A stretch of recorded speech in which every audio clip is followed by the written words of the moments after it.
স্বাধীন বাংলাদেশ ছাত্র জনতার এক সাগর রক্তের বিনিময়ে অর্জিত এই স্বাধীন বাংলাদেশে যদি কোন নৈরাজ্য সৃষ্টির পায়তারা করা হয় সারা বাংলাদেশে তাদেরকে প্রতিরোধ করা হবে।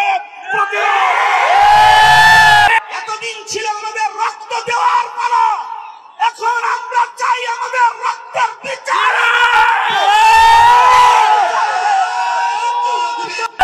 রক্ত থেকো হাসিনার আমলে যারা জনগণের জানমাল নিয়ে ছিনিমিনি খেলেছে, রক্ত জড়িয়েছে, প্রত্যেক জালেম প্রত্যেক খুনিকে ধরে বিচারের কাঠগড়ায় দাঁড় করায়। নাকের ডগায় শত শত শহীদের লাশের গন্ধে পার হয়ে 50 বছরের সেই পুরনো নিহত ব্যক্তির জন্য জাতীয় শোক দিবস পালন করার কোন অর্থ হয় না। এজন্য 15ই আগস্ট শোক দিবস বাতিল ঘোষণা করে একটি ঐতিহাসিক সিদ্ধান্ত গ্রহণ করেছে। এজন্য আমি অন্তর্বর্তীকালীন সরকারকে ধন্যবাদ জানাই। আরেকটি বিষয় আমি দেশবাসীকে সতর্ক করতে চাই, হেফাজতে ইসলামের নেতা কর্মীদেরকে সতর্ক করতে চাই। ইতিমধ্যে আপনারা বিভিন্ন যোগাযোগ মাধ্যম, সামাজিক যোগাযোগ মাধ্যমে দেখেছেন পরাজিত শক্তির ফ্যাসিবাদী নেত্রী জালিম শাহী শেখ হাসিনা নরেন্দ্র মোদীর ঘরে বসে বাংলাদেশের অভ্যন্তরে 15ই আগস্টকে কেন্দ্র করে বিশৃঙ্খলা সৃষ্টি করবার জন্য তিনি উস্কানি দিচ্ছেন। বলতে চাই, আওয়ামী লীগের, যুবলীগের, ছাত্রলীগের যারা বিগত 15 বছর পর্যন্ত হাতুড়ি লীগের ভূমিকা পালন করেছেন, মনে রাখবেন এখন বাংলাদেশ আর সেই 16 বছরের ফ্যাসিবাদী পরাধীন বাংলাদেশ নয়। এই বাংলাদেশ আজ স্বাধীন বাংলাদেশ।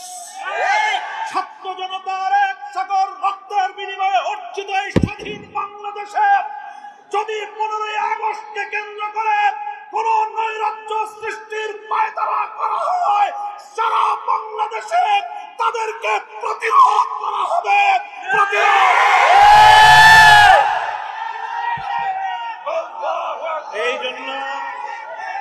এই জন্য আমরা বৈষম্য বিরোধী ছাত্র আন্দোলনের নেতৃবৃন্দ, অন্তর্বর্তীকালীন সরকারের দায়িত্বশীলদের পাশাপাশি হেফাজতে ইসলামের নেতা কর্মীদেরকে আমি আহ্বান জানাতে চাই, আগামীকাল 15ই আগস্ট, 16ই আগস্ট এবং গোটা আগস্ট মাস জুড়ে আমাদেরকে সতর্ক থাকতে হবে।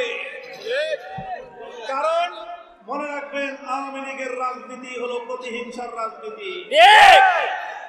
1975 সালে 3.5 বছরের অপশাসনের যুগে শেখ মুজিবুর রহমান সাহেব নির্বিচারে দেশের 30,000 যুবককে হত্যা করেছিল।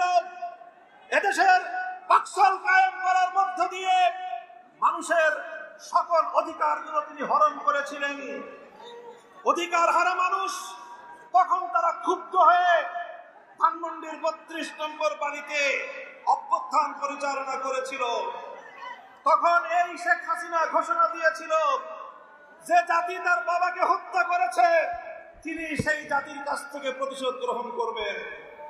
বিগত 45 বছর ধরে শেখ হাসিনা প্রতিশোধের রাজনীতি করেছেন, প্রতিশোধ দিয়েছেন আমার বাংলার তৌহিদি জনতার বিরুদ্ধে, প্রতিশোধ নিয়েছেন বাংলার স্বাধীনতাকামী মুক্তিকামী জনতার বিরুদ্ধে, প্রতিশোধ নিয়েছেন বাংলাদেশের ছাত্র জনতার বিরুদ্ধে, প্রতিশোধ নিয়েছেন এদেশের হেফাজতে ইসলামের লক্ষ লক্ষ নিরপরাধ মানুষের বিরুদ্ধে।